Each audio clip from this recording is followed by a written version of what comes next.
जैसलमेर से खबर है जहां पर केंद्रीय मंत्री गजेंद्र सिंह शेखावत पहुंचे हैं नगर सेठ के दरबार। नगर सेठ लक्ष्मीनाथ मंदिर दरबार पहुंचने पर दुर्गवासियों ने स्वागत किया है। लक्ष्मीनाथ मंदिर में पूजा अर्चना कर देश में अमन चैन की कामना की है मंत्री ने। जैसलमेर आने पर नगर सेठ के दरबार जरूर पहुंचते हैं मंत्री शेखावत। तो केंद्रीय मंत्री गजेंद्र सिंह शेखावत नगर सेठ लक्ष्मीनाथ मंदिर के दरबार पहुंचे, जहां पर उन्होंने पूजा अर्चना की, दर्शन किए और पूजा अर्चना कर देश में अमन चैन की कामना भी की है।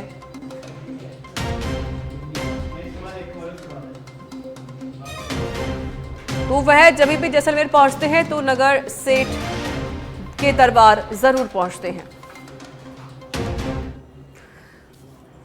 और नेशनल हेराल्ड मामला, जयपुर में आज कांग्रेस का प्रदर्शन। पूर्व एनएसयूआई प्रदेश अध्यक्ष अभिषेक चौधरी के नेतृत्व में विरोध प्रदर्शन होगा। शाम 6:30 बजे वैशाली नगर नर्सरी सर्किल पर सभी कांग्रेसी कार्यकर्ता जुटेंगे। तो नेशनल हेराल्ड का ये मामला है जिस पर को लेकर कांग्रेस पार्टी बीजेपी पर भड़की हुई है और बीजेपी पर कई गंभीर आरोप लगाए गए हैं। अब इसी को लेकर एनएसयूआई भी प्रदर्शन करने वाली है। शाम 6:30 बजे वैशाली नगर नर्सरी सर्किल पर सभी कांग्रेसी कार्यकर्ता जुड़ेंगे और विरोध प्रदर्शन किया जाएगा।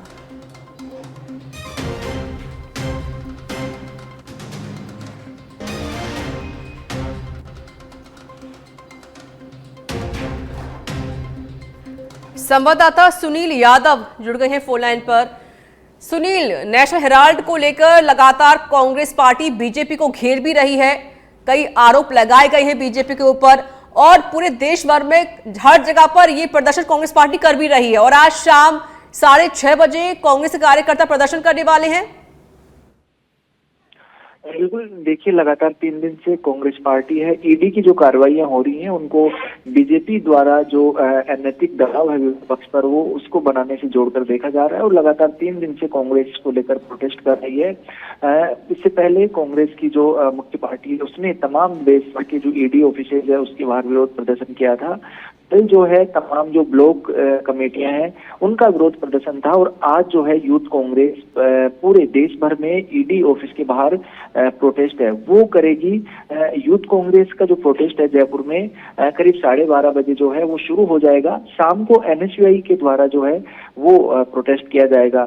अभी 12:30 बजे जयपुर में ईडी दफ्तर के बाहर जो यूथ कांग्रेस के कार्यकर्ता हैं उस ऑफिस को घेरने की कोशिश करेंगे।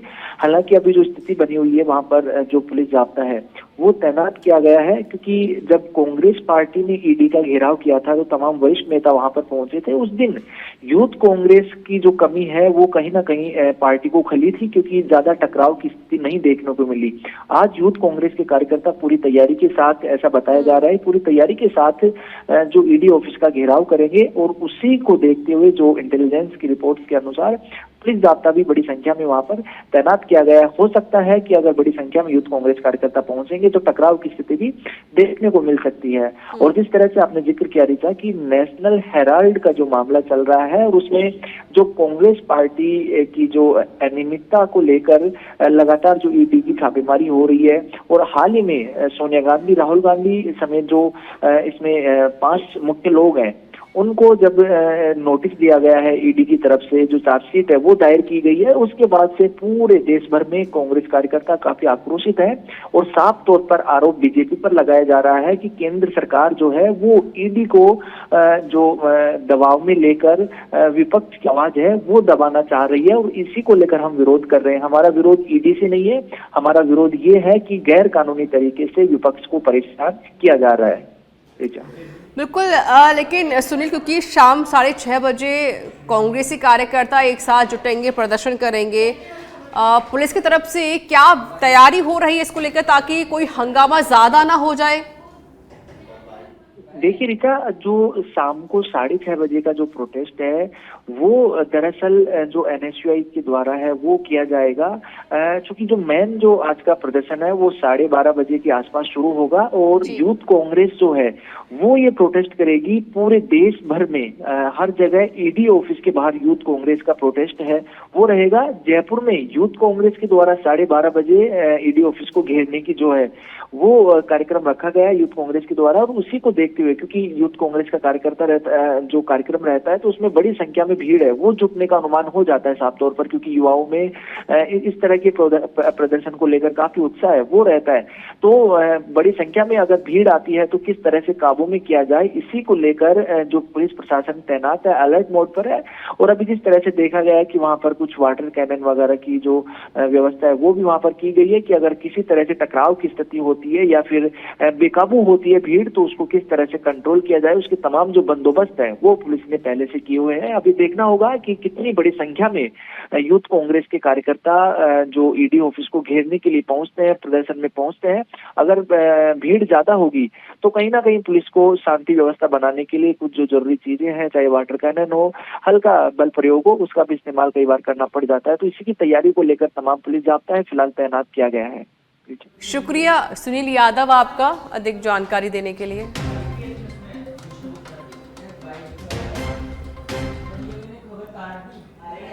झालावाड़ के खानपुर कस्बे के प्रेमनगर चौराहे पर अज्ञात वाहन की टक्कर से मोटरसाइकिल सवार दंपति गंभीर रूप से घायल हो गए, जिन्हें आसपास मौजूद लोगों ने खानपुर कस्बे के सामुदायिक स्वास्थ्य केंद्र में ले जाया गया, जहां दोनों को गंभीर हालत में जिला। सीकर जिले के अजीतगढ़ में पुलिस पर पथराव और बंधक बनाकर मारपीट का मामला अभी ठंडा भी नहीं हुआ था कि जिले के खंडेला में पुलिस के पीटने का मामला सामने आ गया। जानकारी के अनुसार खंडेला कस्बे में मृतक का शव लेने गई पुलिस की भीड़ के साथ झड़प हो गई, जिसका वीडियो सोशल मीडिया पर वायरल हो रहा है। गौरतलब है कि अहीरों की ढाणी के पास 2 बाइक सवार युवकों की मौत के बाद आक्रोशित भीड़ मृतक का शव अपने साथ ले गई, जिसको लेने पहुंची पुलिस की झड़प हो गई। मामला बिगड़ने के बाद पुलिस दबे पांव लौट आई। हालांकि सच पे धड़क वायरल वीडियो की पुष्टि नहीं करता।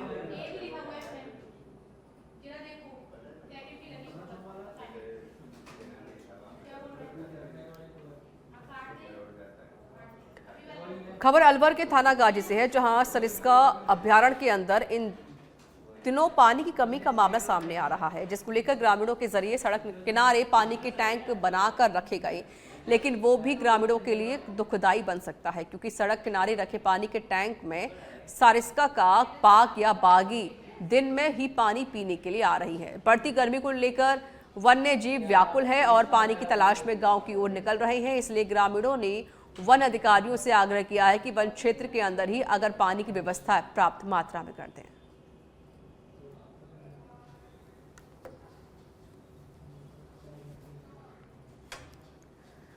बता दें कि रक्षा मंत्री राजनाथ सिंह का 21 अप्रैल को आबू रोड दौरा, केंद्रीय मंत्री के दौरे का मिनट टू मिनट कार्यक्रम जारी किया गया है। रक्षा मंत्री सुबह 9:30 बजे अपने दिल्ली निवास से रवाना होंगे। 10 बजे दिल्ली स्थित पालम एयरपोर्ट से स्पेशल एयरक्राफ्ट से उड़ान भरेंगे। 11:15 पर उदयपुर स्थित महाराणा प्रताप एयरपोर्ट पर उतरेंगे रक्षा मंत्री, जहां से हेलीकॉप्टर में सवार होकर पुनः भरेंगे उड़ान। दोपहर 12:15 पर रक्षा मंत्री का हेलीकॉप्टर मानपुर हवाई पट्टी पर उतरेगा, जहां से कार में सवार होकर सड़क मार्ग से शांतिवन पहुंचेंगे रक्षा मंत्री।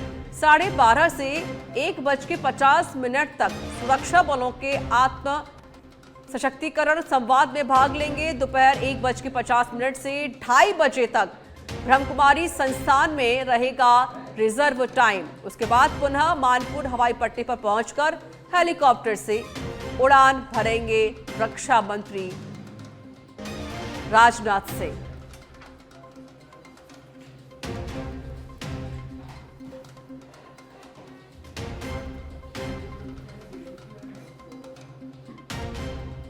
तो रक्षा मंत्री राजनाथ सिंह का मिनट टू मिनट कार्यक्रम जारी कर दिया गया है। रक्षा मंत्री का आबू रोड दौरा रहेगा। 21 अप्रैल को आबू रोड यानी कि सोमवार को आबू रोड का दौरा करेंगे। केंद्रीय मंत्री के दौरे का मिनट टू मिनट कार्यक्रम जारी कर दिया गया है। 9:30 बजे अपने दिल्ली निवास से रवाना होंगे रक्षा मंत्री। लगभग 10 बजे दिल्ली स्थित पालम एयरपोर्ट से स्पेशल एयरक्राफ्ट से उड़ान भरेंगे।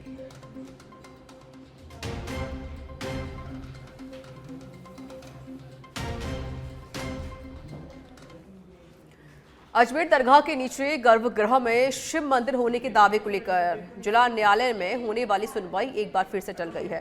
कोर्ट ने अब अगली सुनवाई की तारीख 31 मई तय कर दी है।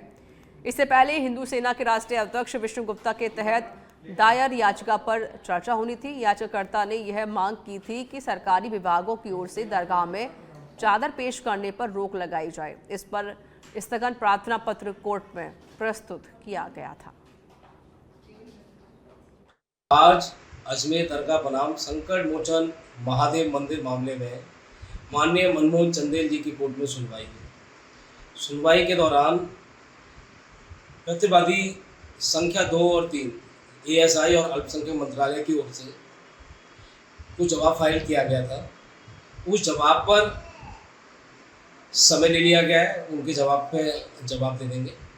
और अब 7-11 पे जो सुनवाई होनी थी वो अभी 7-11 पे सुनवाई नहीं हो पाई है रूल 711 पर। वो सुनवाई 31 मई 2025 को होगी, क्योंकि माननीय जज साहब ने 31 मई 2025 की अगली तारीख निर्धारित की है।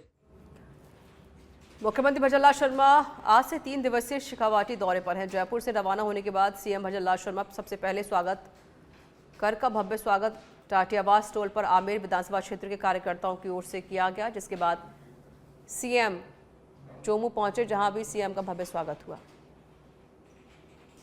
मैं सिर्फ आपको, क्योंकि बहुत लंबा आज का रूट है, इसलिए मैं इतना ही कहना चाहता हूं कि हमारे राजस्थान के अंदर भारतीय जनता पार्टी की सरकार बनी और हमारे शीर्ष नेतृत्व ने जो आपके बीच में रह करके जो वायदा किया था चुनाव के समय में, मैं आपको इसलिए याद दिलाना चाहता हूं क्योंकि कहने वाले कौन होते हैं और करने वाले कौन होते हैं। आज आपने देखा होगा, मैं आमेर विधानसभा की अगर बात करूं तो अभी मैं देख रहा था लगभग 400 करोड़ रुपए से ऊपर का आमेर के लिए हमने दिया, 400 करोड़ रुपए से ऊपर। मैं अगर उनमें बताऊं तो आमेर में 400 केवी जीएसएस का निर्माण, जयसिंह खोर के महाविद्यालय को यूजी से पीजी महाविद्यालय क्रमोन्नत, खोरा बीसलपुर पुलिस चौकी पुलिस थाने में क्रमोन्नत, आमेर क्षेत्र की बावड़ियों का पुनरुद्धार, नारगढ़ अभ्यारण्य में पीएच पापड़ क्षेत्र में लेपर्ड सफारी प्रारंभ, 2,50,00,000 रुपए की लागत से खिजूरी और करणसर बस स्टैंड, पुराना आमेर सीमा तक 6 किलोमीटर सड़क का कार्य, 10 करोड़ रुपए की राशि से नॉन पेचेबल सड़कों का कार्य। आगामी 2 वर्षों में शेष रहे 2,500 से अधिक ग्राम पंचायत मुख्यालयों में जीएसएस स्थापित किए जाएंगे। जीएसएस स्थापना के मामदंड आवश्यकता शिथिलता भी दी जाएगी। चरणबद्ध तरीके से 5,000 से अधिक आबादी वाले ग्रामीणों को कंपाउंडेड कंक्रीट के अटल प्रगति पथ निर्माण कराए जाएंगे। 500 करोड़ रुपए की लागत से 250 ग्रामों में कार्य करवाए जाएंगे। 5,000 से अधिक आबादी वाले 3,500 ग्राम पंचायत 35 करोड़ रुपए में किया जाएगा। इसके लिए ओपन जिम, खेल मैदान इत्यादि किए जाएंगे। 1,90,00,000 रुपए की लागत से रामोला सड़क तथा वाया प्रेसिंग